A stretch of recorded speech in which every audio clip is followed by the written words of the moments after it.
नमस्कार सर्व शिक्षक मित्रांनो, विद्यार्थी मित्रांनो. आज आपण मराठीचं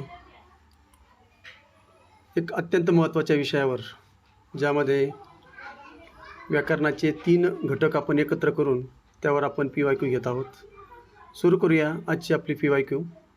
त्यापूर्वी एक विनंती करतो, जर अजूनही चॅनलला सबस्क्राईब केलं नसेल तर अवश्य करा, जेणेकरून सर्व प्रकारचे व्हिडिओ तुमच्यापर्यंत पोहोचत राहतील. चला, पहिला प्रश्न आहे आजचा आपला. खालीलपैकी कोणत्या नामाचं अनेकवचन इकारांत होत नाही? मुलगी, भिंत, विहीर आणि भाषा. जर आता याच्यात बघितलं तुम्ही तर वरचे 3 जे आहेत, मुलगी, भिंत, विहीर, यांचं अनेकवचन या ठिकाणी होतं, परंतु भाषा असा एक शब्द आहे ज्याचं या ठिकाणी काय होत नाही, इकारांत होत नाही. कारण भाषा हे आकारांत स्त्रीलिंगी नाम आहे आणि त्याचं अनेकवचन जे आहे ते भाषाच राहतं, म्हणून त्यामध्ये कोणत्याही प्रकारचा बदल होत नाही. म्हणून पर्याय क्रमांक D, भाषा, हे या प्रश्नाचे योग्य उत्तर आहे. दुसरा प्रश्न बघूया आपण. त्यानेच आता काम करवते. त्याच्याने आता काम करवते या वाक्यातील त्याच्याने या पदाची विभक्ती कोणती? तर बघा, या ठिकाणी ने हा प्रत्यय लागलेला आहे आणि आपण जाणता की जी आपली विभक्ती आहे तृतीय विभक्ती, त्यामध्ये ने एशी आणि निशी ही ई अशा प्रकारे या ठिकाणी विभक्ती आहे. म्हणून पर्याय क्रमांक D, तृतीया, हे या प्रश्नाचे योग्य उत्तर आहे. तिसरा प्रश्न घेऊया आपण. प्रश्न क्रमांक 3 कडे जाऊया. खालीलपैकी एकवचन व अनेकवचन सारखेच असणारा शब्द कोणता? तर या ठिकाणी बघा, पर्याय आपल्याला 4 दिलेले आहेत: कुत्रा, रस्ता, आंबा आणि उंदीर. तर या ठिकाणी सगळ्यात शेवटचा जो पर्याय आहे उंदीर, उंदीर या शब्दाचं जे अनेकवचन आहे ते अनेकवचन या ठिकाणी उंदीरच राहतं. म्हणजे उंदीर एकवचन जर असलं तरी उंदीर, एकही उंदीर आणि 5ही उंदीर, उंदरे आपण असं म्हणत नाही. म्हणून पर्याय क्रमांक D हे या प्रश्नाचे योग्य उत्तर आहे. प्रश्न क्रमांक 4 कडे जाऊया आपण. रामाने रावणास बाणाने मारले या वाक्यातील बाणाने या शब्दाचा आता आपल्याला कारकार्थ विचारलेला आहे. तर लक्षात ठेवायचं, कारकार्थ जो आहे, आपण विभक्तीचा व्हिडिओ माझा बघितला असेल, त्यामध्ये मी कारकार्थ जे सगळ्यात शेवटचं जे आहे, शेवटची लाईन, चौथी लाईन जी होती ती कारकार्थाची होती. तर पहिल्या ठिकाणी आपण विभक्तीचं प्रथमा द्वितीय ही विभक्तीचे प्रकार, त्याच्यानंतर एकवचनामध्ये त्याचे प्रत्यय, तिसऱ्या ओळीमध्ये त्याचे अनेकवचनी प्रत्यय आणि सगळ्यात शेवटी त्या ठिकाणी प्रथमाचं कारकार्थ काय आहे, द्वितीयाचा काय आहे, तृतीयाचा काय आहे, हे सर्व मी त्या ठिकाणी घेतलेलं आहे. तर त्यामध्ये जर बघितलं तर बाणाने, तर या ठिकाणी बाणाने हे आलं, या ठिकाणी ने प्रत्यय लागला आहे, म्हणजे ते तृतीय विभक्तीचा प्रकार आहे. आणि तृतीय विभक्तीचा जो कारकार्थ आहे तो करण आहे. करण म्हणजे काय? क्रियेचं साधन. तर या ठिकाणी बाणाने म्हणजे साधनाचा वापर केलेला आहे, म्हणून या ठिकाणी कारकार्थ करण असा आहे, कारण करण म्हणजे साधन होतं. तर अशा प्रकारे पर्याय क्रमांक B हे या प्रश्नाचे योग्य उत्तर आहे. पुढचा प्रश्न घेऊया आपण. प्रश्न क्रमांक 5. पुढीलपैकी चुकीची जोडी ओळखा. आता आपल्याला चुकीची जोडी ओळखायची आहे. तर या ठिकाणी बघा, अश्रू ही बरोबर जोडी आहे. त्यानंतर खेळे, आता एक खरं खेळे नाही आहे, ते खेळणे, ते खेळणी किंवा खेळणी. त्याच्यानंतर पुढे वाळू, वाळवा. आता या ठिकाणी जर बघितलं तुम्ही, वाळू आणि वाळवा ही जी आहे ही या ठिकाणी चुकीची जोडी आहे. कारण वाळू हे स्त्रीलिंगी नाम असून त्याचं अनेकवचन होत नाही. वाळूचं वाळूच राहतं, हे बदलत नाही. म्हणून या ठिकाणी वाळूचं वाळवा कधीच होणार नाही, हे चुकीचं रूप आहे. म्हणून ही चुकीची जोडी आहे. म्हणून पर्याय क्रमांक C, वाळू, वाळवा, हे या प्रश्नाचं योग्य उत्तर आहे.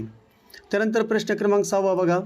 मुलांनो शांत बसा या वाक्यातील मुलांनो या शब्दाची विभक्ती आपल्याला ओळखायला लावलेली आहे. आता मुलांनो जे आहे तो आदेश दिलेला आहे की आवाहन केलेलं आहे, म्हणजे संबोधन.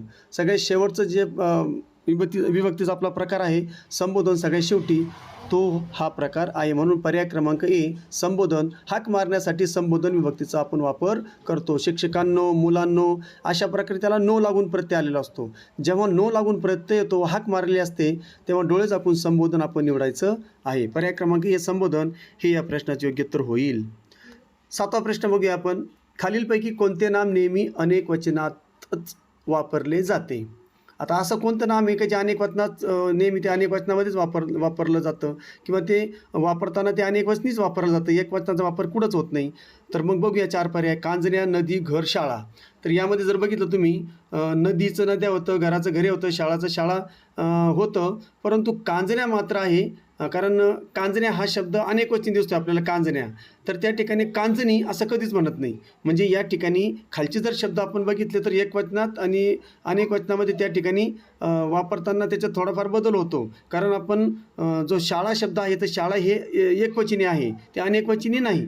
तर परंतु कांजण्या मात्र दिसतानाच आपल्या अनेकवचनी दिसतंय, परंतु ते अनेकवचनी असूनसुद्धा ते या ठिकाणी आपल्याला नेहमी अनेकवचनातच वापरावं लागतं, एकवचनामध्ये आपण ते वापरत नाही. म्हणून पर्याय क्रमांक ए कांजण्या. त्याच्यानंतर अशाच आणखी काही शब्द बघा, कांजण्या, डोहाळे, क्लेश, हाल, हे सर्व मराठी शब्द अनेकवचनातच वापरले जातात. म्हणून पर्याय क्रमांक ए कांजण्या हे या प्रश्नाचे योग्य उत्तर आहे.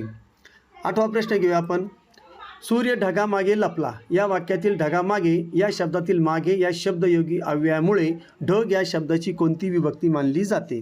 तर या ठिकाणी बघा, मागे ढगाच्या सोबत मागे हे प्रत्यय लागलेला आहे आणि मागे हा जो असतो तर या ठिकाणी आपल्याला अधिकरण दाखवतं. म्हणजे काय, या ठिकाणी स्थानाचा बोध होतोय, स्थान आहे की नाही.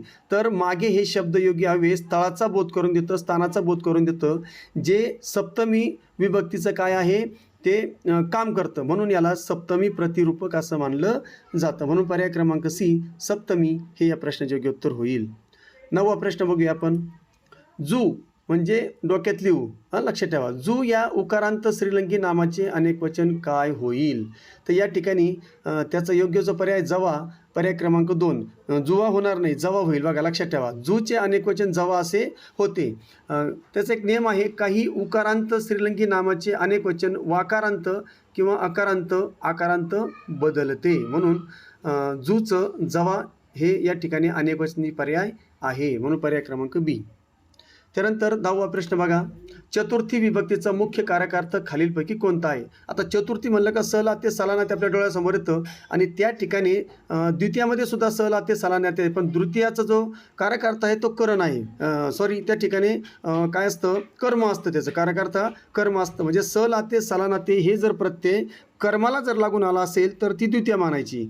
आणि जर त्या ठिकाणी सहलाते सलानाते हे प्रत्यय जर त्या ठिकाणी म्हणजे संप्रदान म्हणजे दान देण्याची किंवा भेट देण्याची क्रिया जर त्या वाक्यात होत असेल तर त्या ठिकाणी ते काय असतो, चतुर्थीचा तो मुख्य कारकार्थ असतो. म्हणजेच संप्रदान हे या ठिकाणी काय आहे, त्याचं मुख्य कारकार्थ आहे. म्हणून पर्याय क्रमांक डी संप्रदान हे याचं योग्य उत्तर आहे. त्यानंतर पुढे जाऊया आपण. युवती या इकारांत श्रीलंकी नामाचे अनेकवचन रूप ओळखायचं आहे. आता युवती, तर युवतीचं युवतीनो, तर हे काय होईल, संबोधन होईल, लक्षात. तर युवतीचं काय होणार, युवत्या होणार नाही किंवा युवते होणार नाही. तर युवतीचं काय राहतं, युवतीच राहतं, ते बदलत नाही. मग युवतीसारखे आणखी काही शब्द आहेत, जसं दासी, देवी, असे काही शब्द आहेत की ज्यांचं अनेकवचन रूप किंवा एकवचन रूप हे सारखंच असतं. म्हणून पर्याय क्रमांक बी युवती. पुढे जाऊया आपण. पावसाने रस्त्यात चिखल झाला. बघा पुढचं वाक्य आहे याचा. पावसाने रस्त्यात चिखल झाला या वाक्यातील पावसाने या शब्दाची विभक्ती व कारकार्थ अनुक्रमे आपल्याला सांगायचं आहे. म्हणजे आता विभक्ती पण सांगायची आहे आणि कारकार्थ पण सांगायचं आहे. चला मग पावसाले ने हे प्रत्यय तर लागलेलं आहे आणि ने ए शी नि शी ही ई हे तृतीय विभक्तीचं प्रत्यय आहेत. मग चला तृतीयात राहिलं, मग पुढं आपलं जे आहे तर पुढं 2 ठिकाणी तृतीया कुठंच नाही. चला तृतीयाच्या पुढं करण आहे, कारण त्याचा कारकार्थ करण आहे, साधन आहे, लक्षात. म्हणून या ठिकाणी पर्याय क्रमांक डी तृतीयकरण हे या प्रश्नाचे योग्य उत्तर आहे. पर्याय पुढीलपैकी कोणते नाम नपुसक लिंगी असून त्याचे अनेकवचन एकारांत होते? मग आता जर बघितलं तुम्ही मोतीचं एक मोती आणि 4 मोती, म्हणजे मोतीचं मोतीच राहणार. चला 2 नंबर बघा. पुस्तक, पुस्तके. बघा पुस्तक, पुस्तके अकारांचं एकारांत झालं, म्हणजे या ठिकाणी पुस्तक हे या प्रश्नाचं योग्य उत्तर आहे. पर्याय क्रमांक बी. त्यानंतर 14वा प्रश्न बघा. घराबाहेर या शब्दातील घर या नामाची विभक्ती कोणती मानली जाईल? सप्तमी, प्रथमा, द्वितीया, षष्टी, प्रतिकरूप. तर बघा या ठिकाणी सप्तमीमध्ये तर होणार नाही, कारण त्या ठिकाणी स्थळाचा बोध होत असतो. तर या ठिकाणी बाहेर म्हटलंय, म्हणजे दूर जाण्याची क्रिया या ठिकाणी झाली आहे. आणि घराबाहेर म्हणजे जेव्हा बाहेर जाण्याची क्रिया होते तेव्हा त्या ठिकाणी काय होतं, ते घराच्या बाहेर आहे की नाही. बाहेर हे शब्दयोगी अव्यय घराचा संबंध किंवा स्थान दर्शवते, पण च्या बाहेर असा अर्थ निघत असल्याने त्या ठिकाणी च्या हे प्रत्यय लागलेला आहे. त्यामुळं चा ची चे चाची म्हणजे या ठिकाणी हे षष्ठी प्रतिकरूप मानावं लागेल. म्हणून पर्याय क्रमांक डी षष्ठी प्रतिकरूप हे या प्रश्नाचे योग्य उत्तर आहे. पुढचा प्रश्न बघूया आपण. प्रश्न क्रमांक 15. मराठीत आदरार्थी अनेक वचनाला दुसरा कोणता शब्द वापरला जातो? तर या ठिकाणी लक्षात ठेवायचं आहे, प्रथमाक्षरी वचन किंवा बहुमान वचन, आदरार्थक प्रवचन. बघा या ठिकाणी दिलं आदरार्थी, आदरार्थक बहुवचन. तर या ठिकाणी जसं गुरुजी, आपण त्यांना आदराने गुरुजी, गुरुजीचं जे आहे त्या ठिकाणी आपण अनेकवचनी शब्द वापरतो तो. म्हणून या ठिकाणी पर्याय क्रमांक 1, मराठी मध्ये व्यक्ती एक असूनही आदर दाखवण्यासाठी अनेकवचनी शब्दाचा आपण प्रयोग करतो, तेव्हा त्याला आदरार्थी बहुवचन म्हणतात. म्हणून पर्याय क्रमांक ए हे या प्रश्नाचं योग्य उत्तर होणार आहे. पुढचा प्रश्न बघूया आपण. आजीने नातीला गोष्ट सांगितली. या वाक्यातील नातीला या शब्दाचा कारक अर्थ ओळखा. आता नातीला, आता ला प्रत्यय लागला आहे, मग ला तर 2 ठिकाणी लागतो. कुठं कुठं असतो? एक द्वितीयामध्ये असतो आणि एक चतुर्थीमध्ये असतो. मग आता द्वितीयामध्ये कसं ओळखायचं? जर कर्माला प्रत्यय लागला असेल तर या ठिकाणी बघा, नातीला, आजीने नातीला गोष्ट सांगितली. सांगणारी कोण? आजी, म्हणजे आजी करता झाला. मग नातीला हे झालं, यामध्ये काय झालं, 2 कर्म याच्यामध्ये, नातीला पण आहे आणि गोष्ट पण. नातीला हे कर्मच आहे, मग कर्माला प्रत्यय लागला तर त्या ठिकाणी लक्षात ठेवायचं ते द्वितीयाचं उदाहरण आहे. तर या ठिकाणी द्वितीयाचा जो कारक अर्थ आहे तो कर्म आहे. म्हणून या ठिकाणी पर्याय क्रमांक डी, कर्म, हे या प्रश्नाचं योग्य उत्तर आहे. चला पुढे 17वा प्रश्न बघूया आपण. खालीलपैकी कोणत्या अकारांत पुल्लिंगी नामाचं अनेकवचन आकारांत होते? मुलगा. चला, मुलगाचं काय होईल? कोणत्या अकारांत पुल्लिंगी नामाचं अनेकवचन आकारांतमध्ये? मुलगाचं मुलगे होईल, पण आकारांत होईल का? नाही. चला, त्याच्यानंतर दुसरा पर्याय कोणतेच नाही. आपण त्याच्या अगोदर खालचे बघूया. हात. हातचं हातच राहील, ते काय बदलत नाही. दिवाचं दिवे होईल, म्हणजे आकारांत कोणतंच होत नाही. म्हणून पर्याय क्रमांक बी, कोणतेच नाही, हे या प्रश्नाचं योग्य उत्तर आहे. 18वा प्रश्न बघूया आपण. प्रश्न क्रमांक 18. गंगा हिमालयातून वाहते. या वाक्यातील हिमालयातून या शब्दाची विभक्ती बघा, ओळखायची आपल्याला. आता बघा, हिमालयातून, तून, तून म्हणजे ऊन, हून. मग ऊन, हून कशाची आहे? पंचमीची आहे. मग पर्याय क्रमांक ए, पंचमी, हेच या प्रश्नाचं योग्य उत्तर आहे. 19वा प्रश्न बघा. टाळू या स्त्रीलिंगी नामाचं अनेकवचन काय होईल? टाळू. तर टाळूचं जे आहे, तर टाळूचं टाळवा होतं. काय होतं?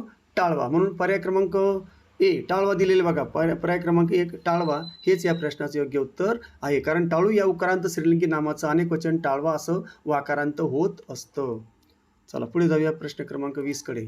जेव्हा द्वितीय आणि चतुर्थी विभक्तीचं प्रत्यय सारखेच असतात, सला ते सला नाते, तेव्हा त्यांच्यातील फरक कशावरून ओळखावा? वाक्यातील शब्दाच्या संख्येवरून चूक, विशेषणावरून चूक. पर्याय क्रमांक सी, वाक्यातील क्रियापदाच्या अर्थावरून व कारकार्थावरून. अगदी बरोबर. तर या ठिकाणी लक्षात ठेवायचं, त्याच्यामध्ये एक तर ते प्रत्यय कशा लागलेलं ते एक बघावं लागेल, आणि त्याच्यातून अर्थ काय निघतो. जर दान किंवा दान देण्याची कृती होत असेल, बक्षीस देण्याची कृती होत असेल तर ती चतुर्थी. त्याच्यानंतर त्या ठिकाणी नाम किंवा सर्वनामाला प्रत्यय असतो. आणि द्वितीयामध्ये काय असतं? द्वितीयामध्ये कर्माला प्रत्यय असतो. तर त्या ठिकाणी, किंवा त्या ठिकाणी दान धर्म देण्याची कृती नसेल आणि कर्माला प्रत्यय असेल तर त्या ठिकाणी ते द्वितीय असते. म्हणून अशा प्रकारे आपल्याला ओळखता येतं. म्हणून पर्याय क्रमांक सीच हे या प्रश्नाचं योग्य उत्तर होणार आहे. पुढचा प्रश्न बघूया. प्रश्न क्रमांक 21. वेळ या शब्दाचे वचन बदलून येणारे रूप ओळखा. वाक्यातील संदर्भावरून भिन्न अर्थानुसार. वेळू, वेळी, वेळे, वेळा. तर या ठिकाणी वेळचं अनेकवचन वेळा होतं. म्हणून पर्याय क्रमांक डी, वेळा, हे या प्रश्नाचे योग्य उत्तर आहे. 22वा प्रश्न बघूया आपण. तो मुंबईहून आजच परत आला. या वाक्यातील मुंबईहून या शब्दाचा कारकार्थ आपल्याला ओळखायचा आहे. तर या ठिकाणी आता कारकार्थ आपल्याला माहीत पाहिजे. मग आता हून, हून म्हणजे ऊन, हून. मग आता ऊन, हून म्हणजे पंचमी आली. मग पंचमीचा कारकार्थ काय आहे? दूर जाण्याची क्रिया म्हणजे अपादान. तर या ठिकाणी अपादान हे या प्रश्नाचं योग्य उत्तर आहे. पर्याय क्रमांक बी, अपादान. पुढचं घेऊया आपण. 23वा प्रश्न. ती रानात फिरते. या वाक्यातील रानात या शब्दाची विभक्ती कोणती? आता रानात त लागलेले म्हणजे स्थानाचा बोध झालेला आहे. मग स्थानाचा जेव्हा बोध होतो तेव्हा त्या ठिकाणी लक्षात ठेवायचं त आलेलं आहे की नाही? त ई आ, तय्या. तय्या हे सप्तमीचं काय आहे? आपलं प्रत्यय आहेत. मग त आला याचा अर्थ सप्तमी. म्हणून पर्याय क्रमांक सी, सप्तमी, हे या प्रश्नाचं योग्य उत्तर आहे. 24वा प्रश्न बघा. पुढीलपैकी कोणत्या नामाचं एकवचन व अनेकवचन सारखंच असतं? आहे की नाही? आता नियम, त्याच्यानंतर शेतकरी, झरा आणि भाऊ.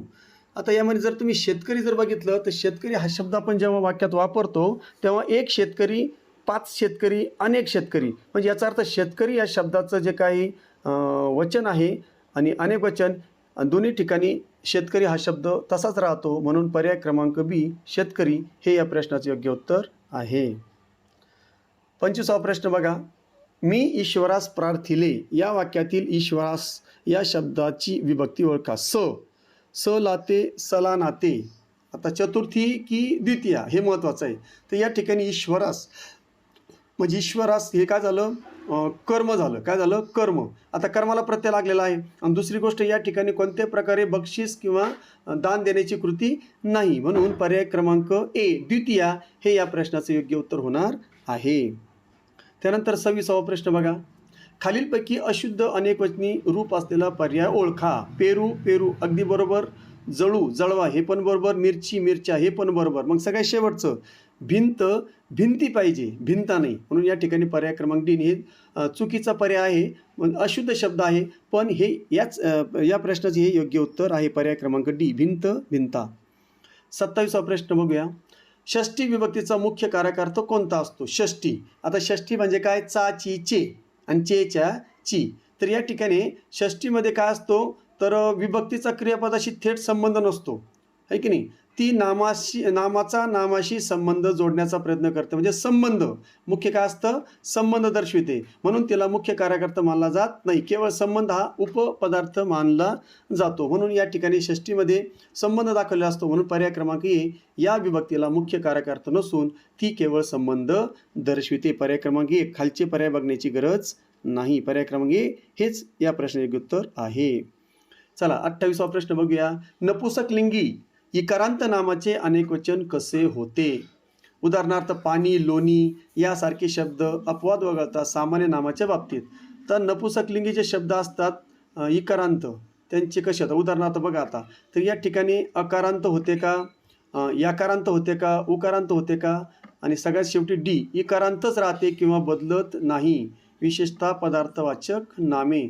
तर मला असं वाटतं या ठिकाणी डी हा जो पर्याय आहे हा पर्याय त्याचा योग्य पर्याय आहे, त्याचं योग्य उत्तर आहे. कारण मराठीत पाणी, लोणी, दही असे जी इकारांती नपुसकलिंगी नामे नेहमीच एक वचनात किंवा अनेक वचनात सारखीच राहतात, त्यांच्यात बदल होत नाही, म्हणून पर्याय क्रमांक डी हे या प्रश्नाचे योग्य उत्तर आहे.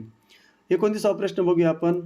मुलांनी शिक्षकांचे ऐकावे या वाक्यातील शिक्षकांचे शब्दातील विभक्ती ओळखा. चे चाची चाची चे. तर या ठिकाणी हे जे आहे हे षष्ठीचं उदाहरण आहे, कारण षष्ठीचे जे प्रत्यय आहेत ते या ठिकाणी लागू होतात, म्हणून पर्याय क्रमांक ए षष्ठी हे या प्रश्नाचे योग्य उत्तर होईल. आणि शेवटचा प्रश्न. पुढीलपैकी कोणते नाम नेहमी एकवचनातच वापरले जाते? उदाहरणार्थ भाववाचक किंवा पदार्थवाचक. आता याच्या भाववाचक किंवा पदार्थवाचक कोणकोणतं आहे? आता भाववाचक शब्द बघा. किल्ला हे तर पदार्थवाचक आहे, ओके. डोळा, त्याच्यानंतर माणूस. तर या ठिकाणी आता शहाणपणा जे आहे बघा, शहाणपणा भाववाचक नाम आहे हे शहाणपणा, कीर्ती, गरिबी आणि पदार्थवाचक नामे उदाहरणार्थ सोने, तांबे हे जे पदार्थवाचक किंवा भाववाचक नाम असतात यांचं शक्यतो अनेक वचन जे असतं ते होत नाही, ते नेहमी एक वचनामध्येच वापरले जातात, म्हणून या ठिकाणी शहाणपणा हेच या प्रश्नाचं योग्य उत्तर आहे. अशा प्रकारे 30 प्रश्नाची 3 व्याकरणाचे जे आपण भाग आहेत, उपप्रकार आहेत ते यामध्ये घेतलेले आहेत, आणि आपण या ठिकाणी ती चांगल्या प्रकारे स्पष्टीकरण देखील आपण समजून घेतलेलं आहे. आशा करतो तुम्हाला ते स्पष्टीकरण आवडलं असेल. प्रश्न जे आहेत प्रश्न आता काठीण्य पातळी थोडी अशा प्रकारे आपण TET सारखीच घेतलेली आहेत, म्हणून या ठिकाणी नक्कीच तुम्हाला याचा फायदा होणार आहे. जर व्हिडिओ आवडला असेल, स्पष्टीकरण आवडलं असेल तर लाईक करायला विसरू नका, शेअर करायला विसरू नका, मित्रांना सांगा, आणि या ठिकाणी आपल्या चॅनलशी कनेक्ट राहा, जेणेकरून येणाऱ्या काळामध्ये जेवढे काही व्हिडिओ आहेत, म्हणजे आपण जवळपास आपला हा उपक्रम 2028पर्यंत असा सुरू ठेवणार आहोत, म्हणून या ठिकाणी चॅनलशी कनेक्ट राहा. आपल्या मित्रांनाही सांगा, आपले जे काही शिक्षक मित्र असतील, विद्यार्थी मित्र असतील त्यांना सांगून चॅनल जॉईन करायला लावा, जेणेकरून त्यांनाही या ज्ञानाचा फायदा होईल. इथेच थांबतो. पुन्हा भेटण्यासाठी नवीन व्हिडिओमध्ये. तोपर्यंत जय हिंद, जय महाराष्ट्र.